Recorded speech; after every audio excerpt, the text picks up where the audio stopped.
정치 오픈 후 조금 전에 정부가 발표한 북한 목선 사건과 관련한 조사 결과 발표, 이 내용으로 시작을 해보도록 하겠습니다. 경계 작전에는 문제가 있었다, 이렇게 인정을 했습니다.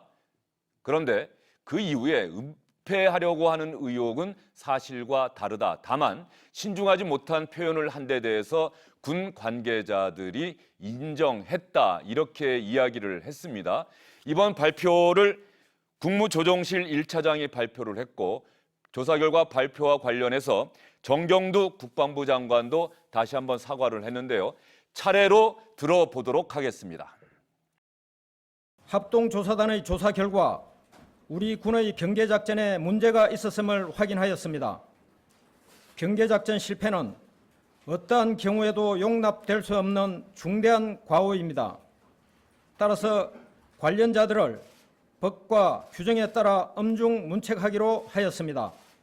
또한 언론을 통해 관련 사실을 알리는 과정을 살펴본 결과 사실을 축소, 은폐하려던 정황은 없었으나 초기 상황을 안이하게 판단하여 충분하고 정확한 설명이 이루어지지 못한 것으로 확인되었습니다. 국가안보와 관련된 중대한 사안을 제대로 알려드리지 못한 점에 대해 국방부 장관으로서 국민 여러분들께 다시 한번 깊이 사과드립니다. 조사 결과 각종 레이더에 북한 소형 목선과 관련한 표적이 탐지되지 않았으며 결과적으로 북한 소형 목선이 NLL을 통과하여 삼척항 도달 시까지 57시간 동안 이를 식별하지 못한 것은 해상 경계 작전 계획과 가용 전력의 운영상 문제가 있는 것으로 확인하였습니다. 삼척항 인근이라는 표현은 군이 군사보안적 측면만 고려하여 국민 눈높이를 고려하지 않은 채 깊이 생각하지 못한 점이 있습니다. 북한 소형 목선이 삼척항 방파제까지 입항한 것은 국가 안보를 책임지는 군으로서 경계에 실패한 것으로 경계에 문제가 없다는 식의 표현이 매우 부적절하고 아니했음을 국방부와 합참의 관계자들이 조사 과정에서 인정하였습니다. 시청자 여러분, 어떻게 들으셨습니까? 이상일 전 국회의원, 강선우 전 더불어민주당 부대변인, SBS의 박문신 논설위원과 함께합니다. 어서 오십시오. 예, 안녕하십니까. 박문신 의원께서 오늘 정부의 합동조사 결과 발표 간략하게 좀 요약 좀 해주세요. 이미 앵커께서 간단하게 결론부터 먼저 말씀해 주셨는데, 우선 경계 문제, 이거는 실패를 인정한 겁니다. 그리고 또 다른 쟁점인들이 여러 개가 있었죠. 뭐 조작, 은폐, 보고 과정에 있어서 나타났던 그런 문제점들, 이것에 대해서는 용어 사용이 부적절한 그런 측면은 있었지만 조작이라든가 은폐는 없었다. 이렇게 일단 요약을 드릴 수가 있을 것 같고요. 이런 것들을 포인트별로 보게 되면은 이번 사건은 아주 단순하지 않습니까? 이제 삼척항 방파제에 북한 배가 들어와 있는 상황에서 이걸 군이 모르고 있는 것을 주민이 신고해서 알려진 건데, 이걸 이제 군에서 합참에서 첫 발표 때 삼척항이 아니라 삼척항 인근에서, 그것도 표류 중에 발견했다는 뉘앙스로, 이렇게 사실상 뭐 어떻게 보면 거짓말이라고도 할 수 있는 거죠. 이렇게 발표하면서 이제 문제가 불거졌던 건데, 이러다가 보니까 경계망이 뚫린 것, 그다음에 경계망에 뚫린 것을 비판을 피하기 위해서 발표를 일부러 좀 왜곡한 것,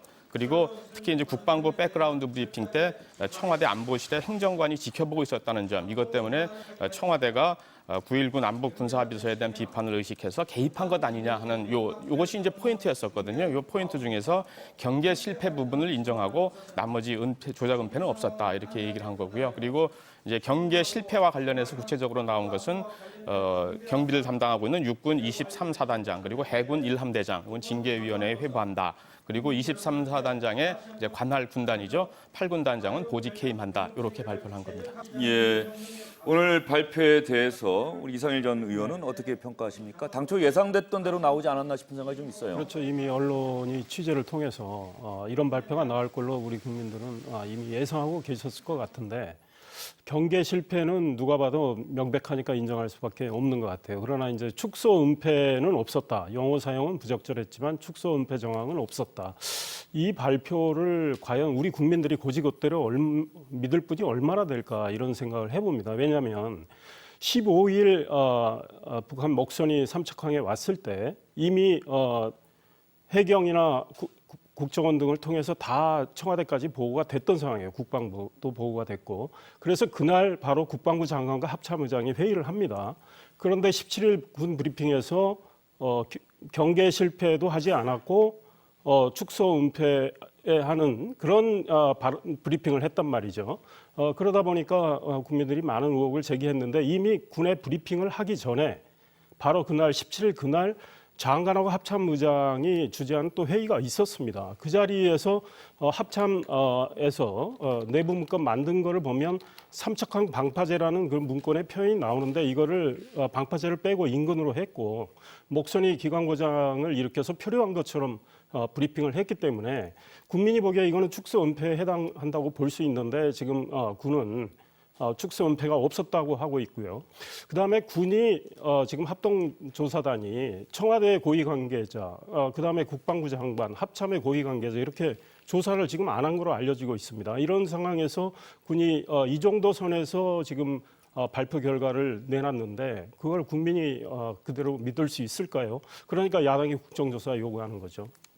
강선현 부대변인은 어떻게 평가하십니까?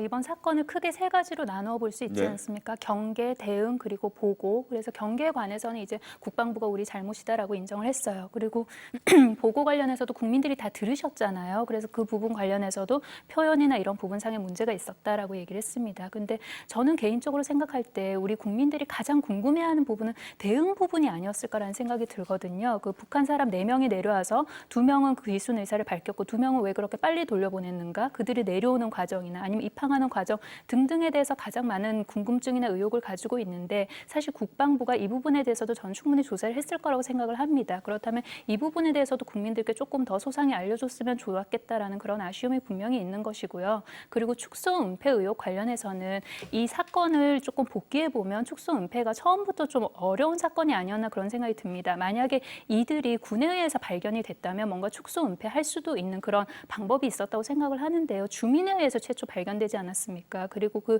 주민 또한 자유한국당이나 야당 등에서도 계속해서 이야기를 하고 있는 상황이고요. 그 최초 발견 당시에 관해서 그렇다면 우리 정보가 정보 접근권이나 지금 현재 정보가 공유되는 상황이나 아니면 속도 등을 생각할 때 아예 이걸 축소 은폐하기는 굉장히 어려운 상황이다. 그래서 다만 표현상의 문제는 있었지만 축소 은폐하려는 그런 노력이나 의도가 있었다고 보기엔 좀 어렵지 않을까. 근데 이 사건 관련해서 국방부의 브리핑만으로 이번 조사 결과 브리핑만으로 모든 의혹이 해소되었냐 저는 그렇다고 보지는 않습니다. 예. 그래서 이게 조사의 어떤 첫 출발점이고 그래서 언론이든 아니면 국회든 이제부터 할 일이 굉장히 많을 거라고 저는 생각을 합니다.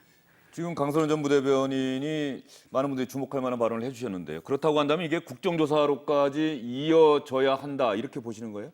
국정조사로까지 이어지기 전에 거쳐야 할 단계가 저는 있다고 생각을 합니다. 그 국회에서 국방이나 아니면 관련 상임위 네. 등을 통해서 이제 현안 보고를 받고 그리고 질의를 해야겠죠. 그래서 그걸 통해서도 만약에 모든 의혹이 다 해소가 되지 않는다. 그렇다면 그때 가서 국정조사에 관해서 좀 생각을 해볼 일이라고 생각합니다. 지금 자유한국당과 바른미래당이 공동으로 국정조사 요구서 제출했죠. 예, 그렇습니다. 그러니까 자유한국당은 어제도 이 부분에 대해서 계속 지금 또 다른 의혹이 있다 하면서 네. 계속 이 얘기를 했죠. 그래서 국회에서도 별도의 토론회, 다시 말해서 처음 신고한 사람, 그리고 처음으로 사진을 찍어서 공개했던 사람, 이 두 사람에 대한 초청하는 형식으로 해서 이 좀 다른 그 이야기, 특히 이제 현장에 있었던 사람들의 이야기이기 때문에 이걸 전하면서 석연찮은 부분이 여전히 남아 있다. 국정조사를 해야 한다. 그러면서 이제 다른 당의 원내교섭단체, 결국 바른미래당을 얘기하는 거죠. 이걸 같이 대응을 해야겠다 이렇게 얘기를 했는데 바른미래당의 오신환 원내대표가 오늘 국정조사를 여당이 거부할 명분이 없다 이렇게 얘기를 했거든요. 그러니까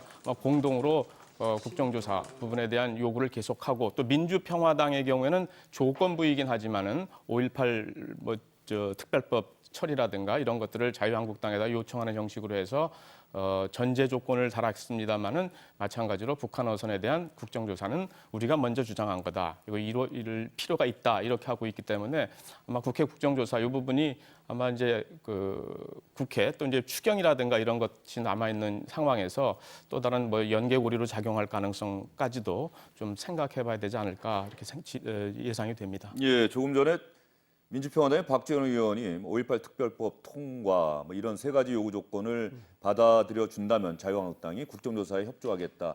국정조사가 실현될 가능성을 시사하는 뭐 그런 발언이 아닐까 싶기도 해요. 그렇습니다. 한국당 입장에서는 아마 5.18과 관련한 그거를 지연할 이유는 없을 것 같고요. 또 민주평화당이 요구하는 국회 윤리특위 다시 재가동하는 문제 이것도 뭐 반대할 이유는 없을 것 같고 지금 우리 강선우 전 부대변인 말씀 하나 더 있죠. 여순 특별법. 네, 그렇습니다. 나경원 원내대표가 네. 그런 게 있느냐고 반문했다는 얘기도 있고요. 그에 대해서는 아마 당내 논의를 예. 거쳐야 될 것 같고요. 지금 국방위 차원에서 이 문제를 다룬다고 해봐야 지금 이미 군이 합동조사 결과를 발표한 이 선에서 머물 겁니다. 그렇지 않겠습니까?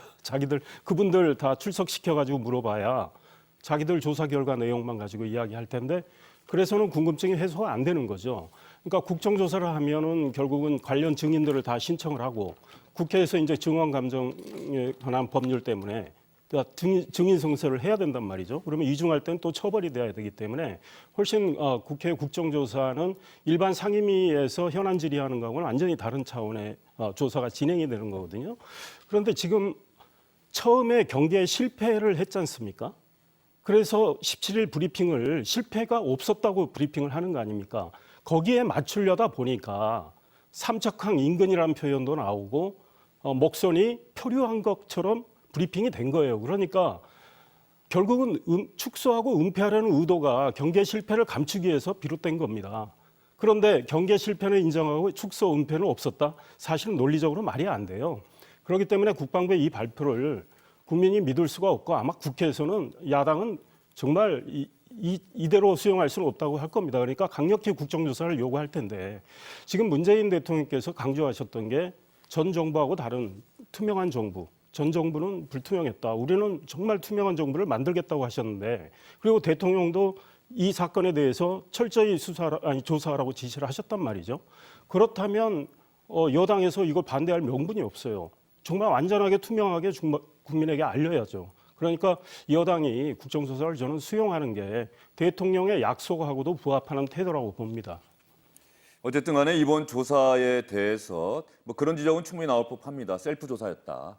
즉 조사를 받아야 할 군이나 군에서 합동 조사를 한 거니까 말이죠. 이런 한계가 있는 것 아니냐라고 하는 얘기가 계속 나오고 있고요. 아마도 정치권의 국정조사 요구를 놓고 여당과 자유한국당 다른 정당들 사이에서 상당한 신경전이 앞으로도 계속될 것으로 보입니다. 국정조사가 과연 관철될 수 있을지 이 부분은 앞으로 원내 상황을 지켜봐야 될 것 같습니다.